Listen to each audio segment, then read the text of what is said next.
Good evening. Welcome to Andre Jolly's Common Sense Radio. Now cut the damn music. Cut my music. Now that's how I was supposed to sound and come in and talk about the new NBA season that's coming up, the new football season that's coming up, just sports in general, because sports has a tendency to bring people together. So it's not far-fetched that people want their sports. But no, I gotta talk about surviving. Now, I done listened to a lot of podcasts today. I done took in a lot of information today.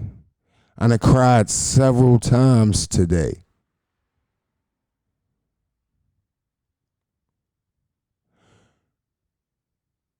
I did not want my first podcast to be demonetized or censored. So I'm trying to be careful with what I say. Now, I don't know if I'm going to make it through this whole podcast without saying a few things. But if I do, then so be it. But I want to try to outsmart these people that own these companies and still get my message across, because I feel like that's the only way that they're going to respect me. Because I thought about, after I seen the video of our dear brother George Floyd, a lot of things ran through my mind. I come from Baltimore. And yes, if you check my history, if you look on NBC, you might see an interview of me talking about Freddie Gray.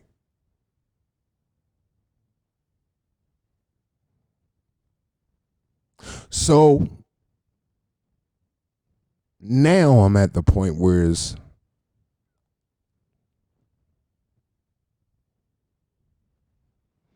I've reached a crossroad. On one side, I got my family. I got my kids. I got a future. And then on the other side, I have rage, anger, and insanity.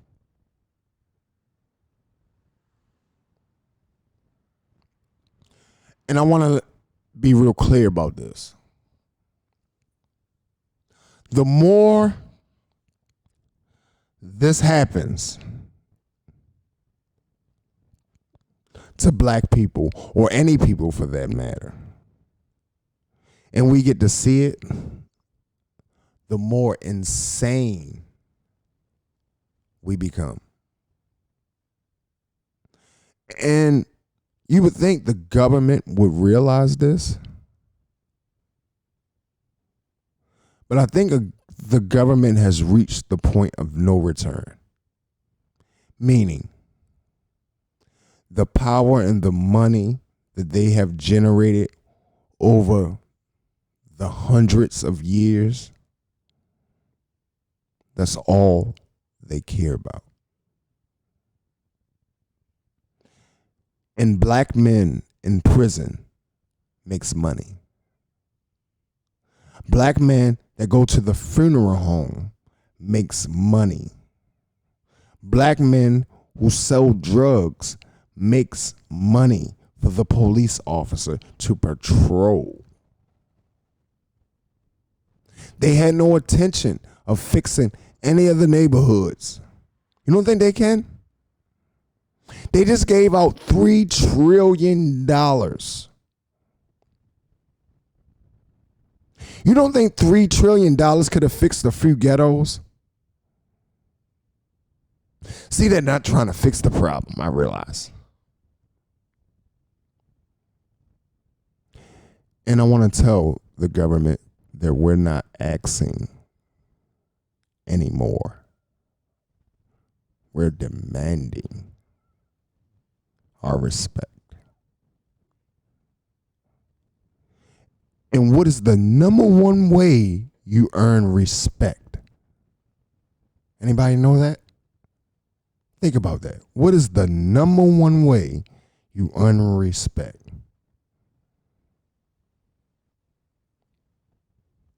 Number one is by taking it.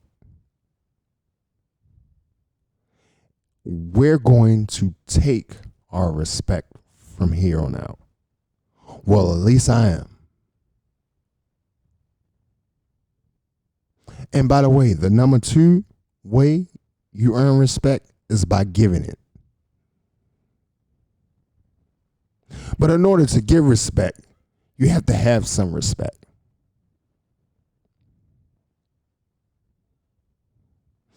And it seems to me that the police clearly don't have respect for the people in the community that is impoverished.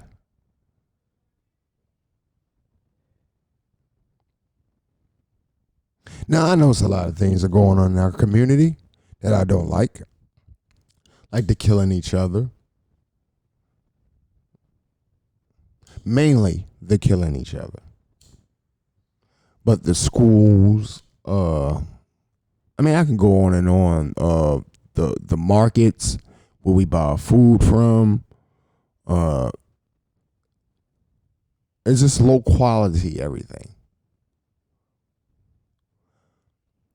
But the one thing we should have in our community is to be able to be safe when a police show up.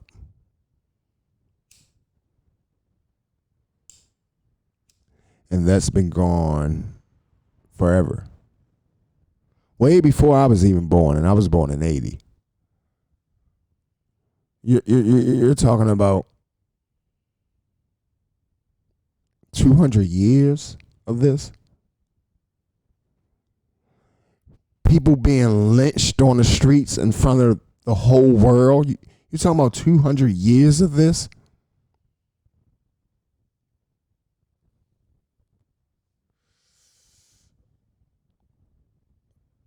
It took a lot for me to get on this podcast today, to muster up the energy.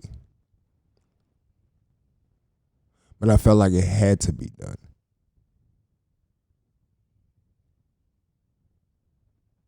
We're tired. I'm tired. This is not a podcast for people to be entertained. This is a podcast, a declaration, and I'm going to say it, of war.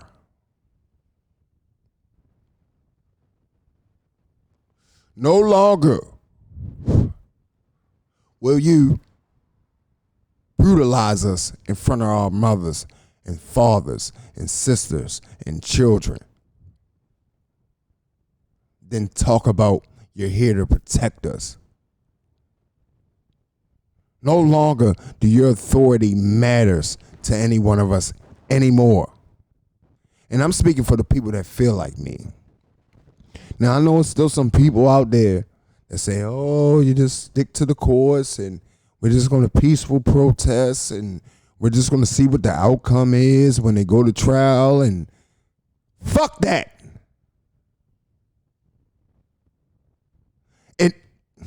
It doesn't work. Did any of the other cases stop a police from doing this again? No. It's been polices that went to jail for killing people. They don't care. It's the adrenaline rush. It's the thrill. It's just like being on the streets with some gangsters. And you're like, man, you know what? When Why don't you just chill out today? And he's still talking about, no, I'm going to strap out. I'm going to go out here and ride on one of these buses. That's what I do.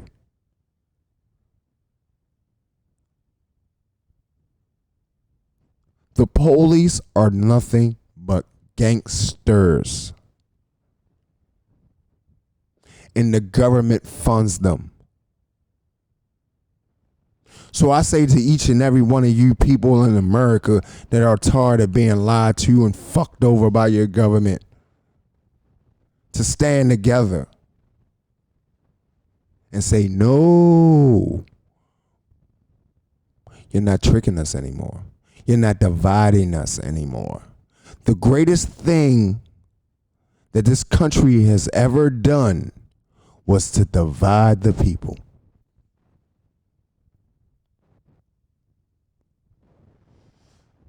Because once you divide people, you can conquer them. And I heard I forget the brother's name. He was on Roland Martin earlier today. Jesus Christ. I'm smoking weed right now. I can't remember the guy's name. But check out Roland Martin, man. I like Roland Martin. You know, I like a lot of positive people. Shout out to Tommy Sotomayor too. Shout out to the Rap Trap. Shout out to Tasha K. See, this is the thing. When you're an outsider looking in, and for a long time I was an outsider looking in, and I couldn't understand why black people couldn't come together, even in this podcast stuff. Oh, because I like this person, you don't like me. And because I like this person, you don't like me. Well, fuck you both. Because I'm not changing. I come from the streets. I'm trying to change for me, not for you. But it also seems like every time you try to change, they just keep calling me. Yeah, it seems like they just draw you back into the bullshit. And I didn't mean to cuss on this podcast. There's so much more that I want to say on here. But I'm also not trying to get my goddamn door kicked in. But we as a people have to wake up and stick together, because we are more powerful than this government together.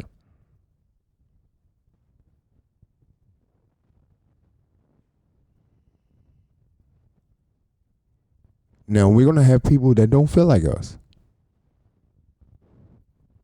People that feel like, oh, the police did its job. Oh, the police, you never know what happened. You got to see the tape. They're the ones we at war with. They are the people that keeps this racist institution amongst the people going. Because if I'd have killed him like that, or if you just take him out the picture and put a white lady down there and put a black man's knee on her neck.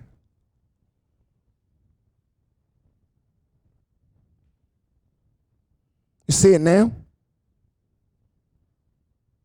Close your eyes and see George calling out for his mother. Now take him out of the picture and put a white lady down there.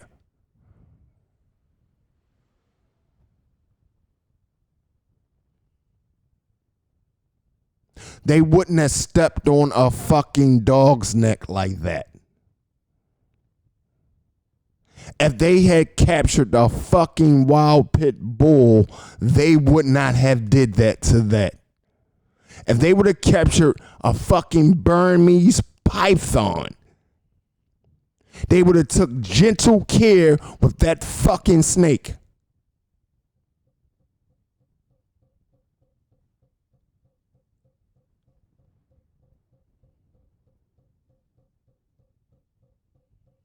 Yes, I'm mad. I'm disgusted. And I've seen this over and I've lived through the Rodney King. I lived through the Freddie Gray. I've lived through the Fernando Castilla. I have no more room in the cup, and that's what I want the government to understand. There's no more room in the cup. This has to stop. And if it doesn't, so be it. But don't cry then. Don't cry.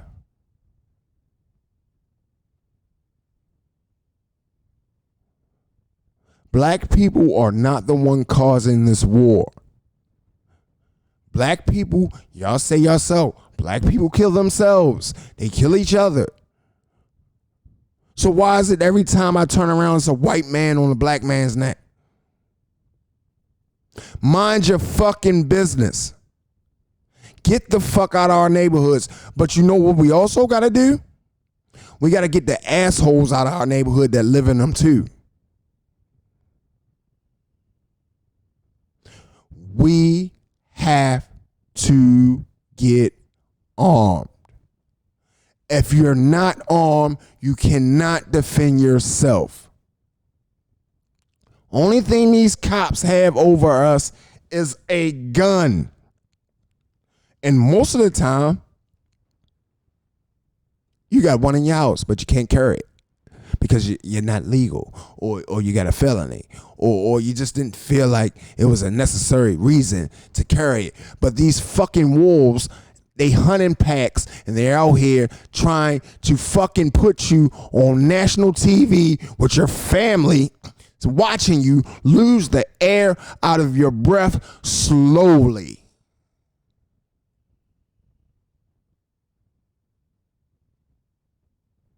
I did not want to say all this. I did not want to do all this. But I had a conversation with a good friend of mine, and he told me, he said, you know what? Your heart is in the right place, and you do what's best for you. He brought up a scenario about Howard Stern and how he got so much backlash for his shock radio. But look at Howard Stern now. People have to be able to tell the truth. This is what makes comedians so great, because most comedians tell the truth. And I'm sorry if I got a lot of echo in here. I'm new to this. But I'll get better at it. But tonight I had to come on this podcast. I had to come on this radio show and let the world know that we're not going to fucking take this anymore. I'm actually starting to feel better. Like once I said it and meant it, I actually started to feel fucking better. We're not taking this any fucking more.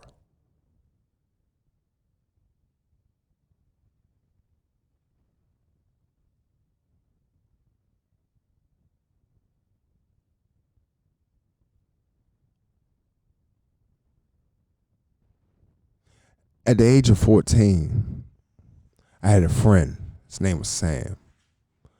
He was a lot bigger than me, but we was the same age pretty much. Sam was a little wild. You know, moms ain't really, it's all over the place and shit. You know, how it is growing up in the projects. So Sam thing was stealing cars. Like Sam used to steal cars, you know. And I was never a car thief type person, you know. So I was more into, you know, trying to make a dollar. But that was my man, though. You know what I mean? We come from the same building, Fremont, 221, Baltimore, Maryland, Lexington Terrace Projects. So one night he must have stole a car And the police must have ran his tags and realized that the car was stolen. And Sam must have, hit the gas. Now,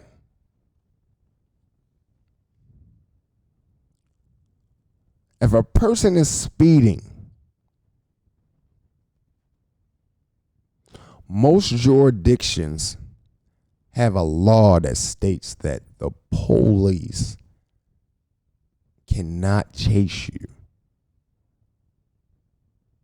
in fear of you using your car as a weapon and murdering or hurting somebody else very badly. This law is looked over all the fucking time. See, it's amazing how they make the laws fit them when they want it. And all you motherfuckers that was saying, oh yeah, I'm glad the FBI is involved in this. These motherfuckers might not even charge those polices. And even if they do you really think this motherfucker has a 70% chance of getting off just because of skin color? You know, when black people go in courtrooms, black men, they have a 80% chance of going to prison.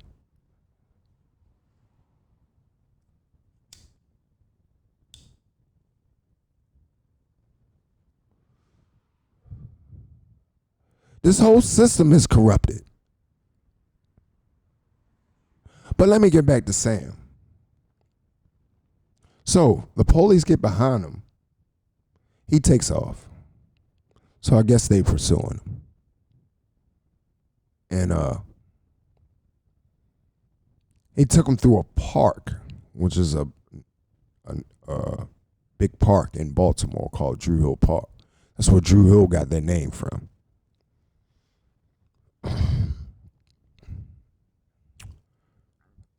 During him taking him through the park, I kind of know what was going through his head because I know my friend.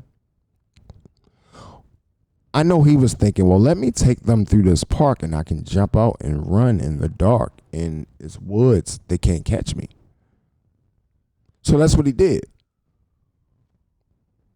And as he jumped out and the police pursued him, they shot him 3 times in the back. He was 15 years old. I was 14 years old.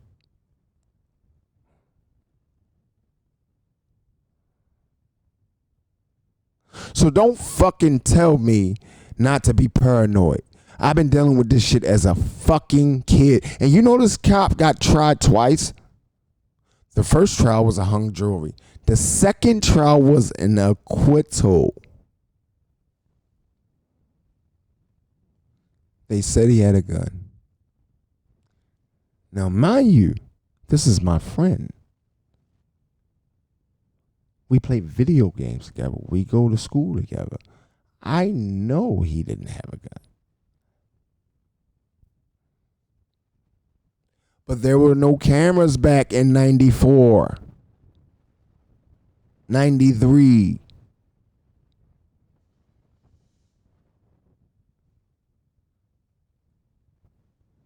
Not that the cameras matter now. It only matters to one of them are on it in the same position that George was in.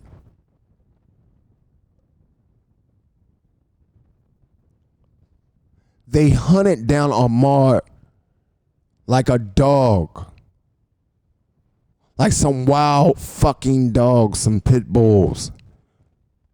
You know how you walk past somebody's yard and there's a pit bull there and there's a couple of them and they're like, so every time you walk past this yard, they doing that. That was them. the Michaels or the McMichaels or the fucking assholes or I don't know their fucking name. The murderers.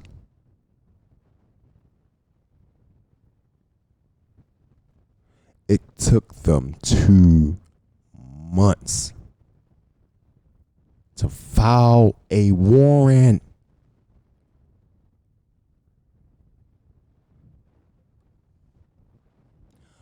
I want to say something right now. The police department is a piece of crap. Because not only do they not solve murders in the hood when niggas kill each other, they don't solve murders when they have them on TV. What are we paying these people for?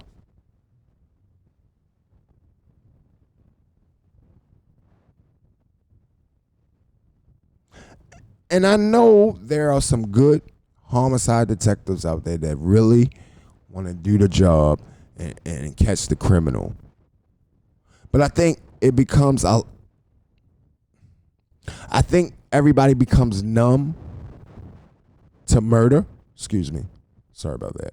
I think everybody becomes numb to murder.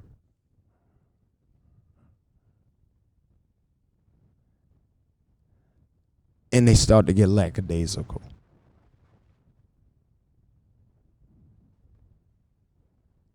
And for the life of me,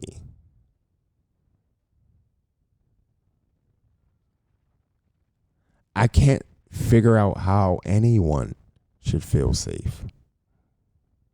Not just us black people, but you too, white people.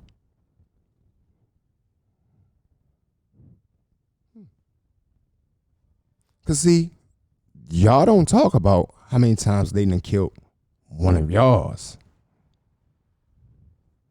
Because y'all still have this loyalty to the police department, the Klan, the KKK.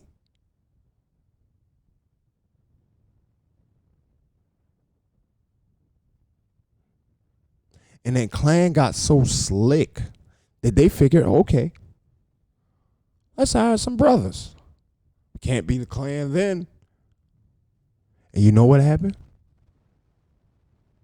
The brothers started treating the black people just as bad as the white ones because they felt privileged.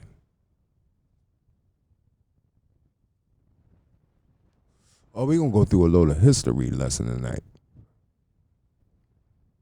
because we're leading up to something. See, it always should be a solution to every problem. But if you're intelligent enough, you know that every problem can't be fixed.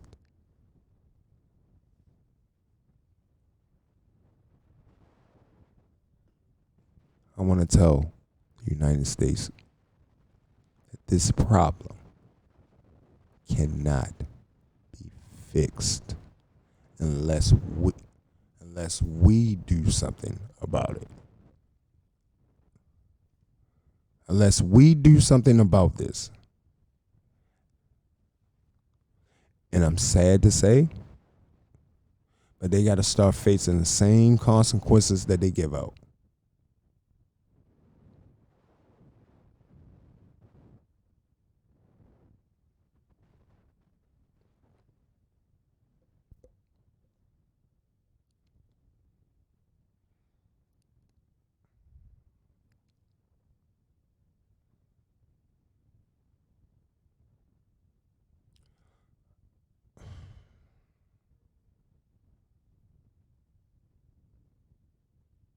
This man urinated on himself. They were on him while he was urinating on himself. They did not move. Which leads me to my next problem.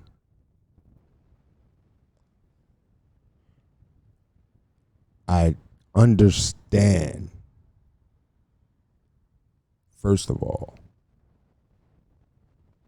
people trying to convince the police to stop because that's their human nature. But what they don't know is how are you going to convince the devil himself to stop murdering?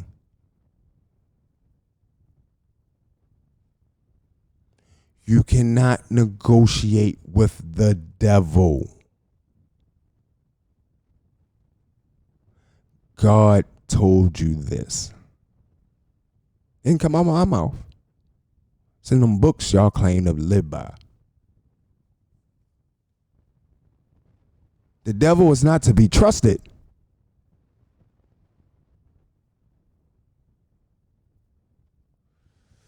What did that white guy look like with his knee on his neck, with his hands in his pocket, with those dumbass glasses on, his crooked ass badge?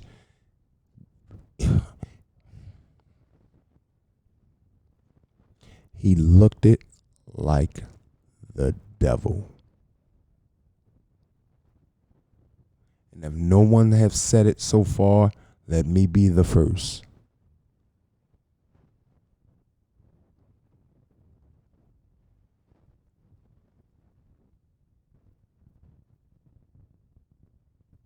I did not intend to start my podcast career off like this.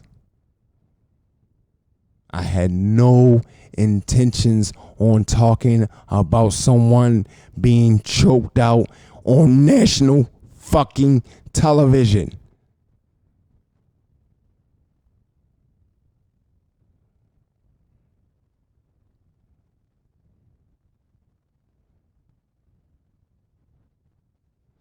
But y'all find a way to disturb us because we're too close to you.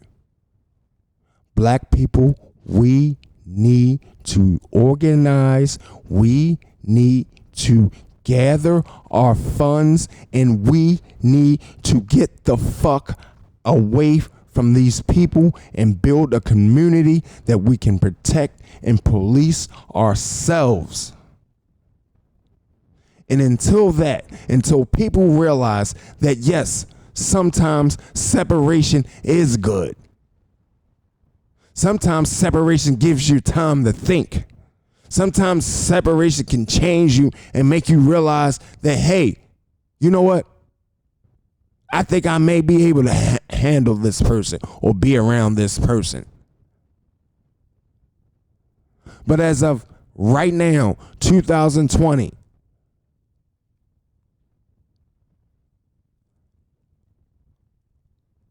I don't want to be around anybody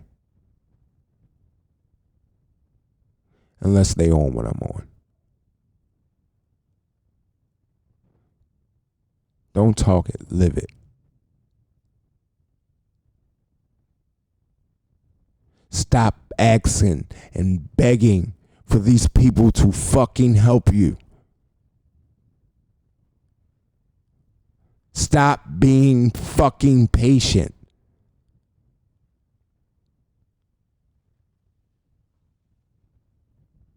Stop killing each other.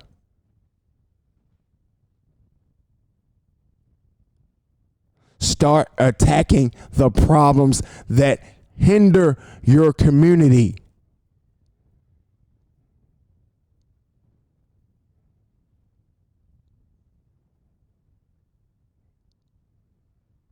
And start loving each other.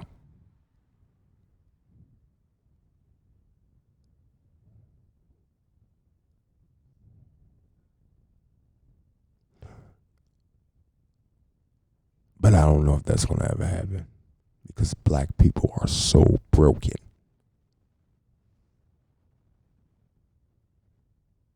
Meaning we carry the hate of all the pain that ever happened to us. So if someone did this to me and they was this color, it doesn't matter that this person is another color. I just see the same pain in that person that I see in the person that hurt me. And I reflect and I act out on that. Black people, you have to stop being the enemy of yourselves.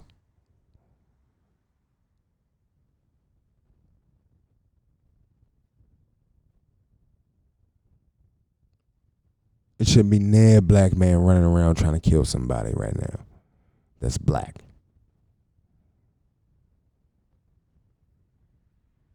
Everything should be ceasefire right now. We got bigger things to take care of.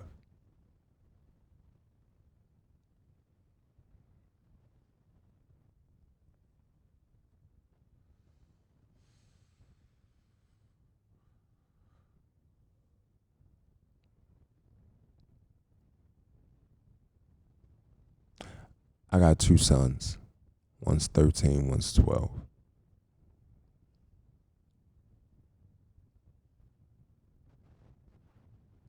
I'm afraid to death for them. Literally. And I want you white people to understand this. Most of the time, you white people don't have to wake up and worry about whether a police is going to choke your goddamn son out because he didn't get down fast enough when he told him to. Oh, well, he didn't get down fast enough. That deserves to have his neck broke.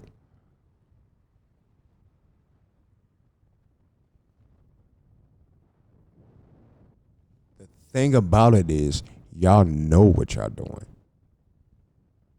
Y'all very intelligent people.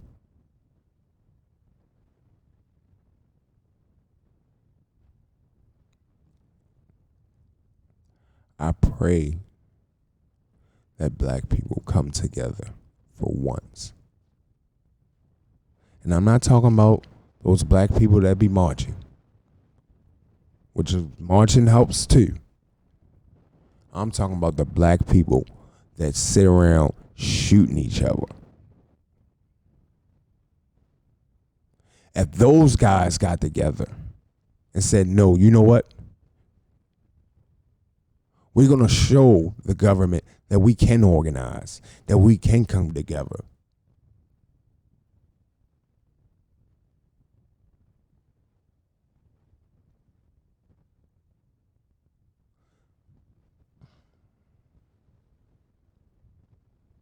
This is what needs to be done. It's no option. How can we fight an army with rogue soldiers? We have to stick together. They're trying to kill us. They're trying to kill us.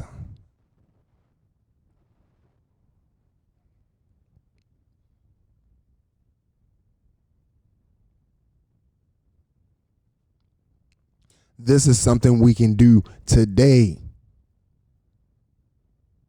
Don't put the guns down. Just don't point them at your brother.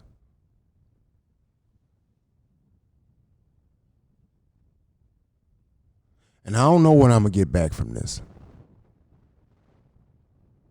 But this needed to be said, and I hope it gets out to everybody that needs to hear it.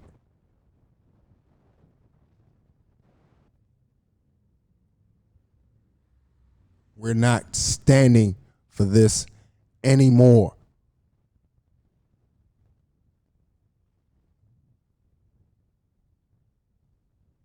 And if you come, you're going to have to kill us all.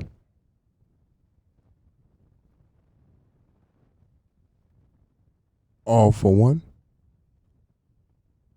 and one for all.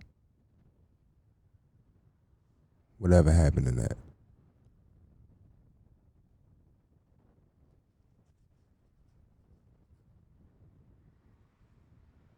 I want to thank y'all guys for listening to me today. I'm sorry to be coming at you on these circumstances. Trust me, I'm a different person in a different situation. But hopefully, we can come together, we can get some justice done, and we can move on with our lives. But we have to organize.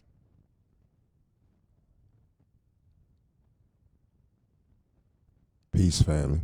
Love you.